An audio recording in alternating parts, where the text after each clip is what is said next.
Midyata Mêrdînê ji kokên Guldank tên çêkirin û li hewşa dibistanan tên danîn beriya ku perwerde dest pê bike mamoste dest bi haziriyê dikin. Li midyatê qurmêdarên ziwa ji bo xemla dibistanan tên bikaranîn. Hem ji bo ku bi xwendekaran re hişmendiya jîngehê çêbe, hem jî ji bo dibistan xweşiktir bibe, mamosteyan dest bi xebatê kir. Ji qurman Guldank hatin çêkirin û li hewşa dibistanê hatin danîn.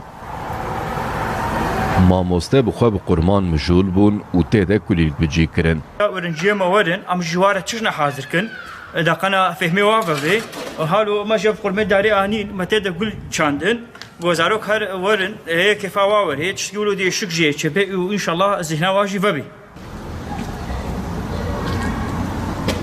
Niha niyet heye heman tişt di dibistanên din jî were kirin.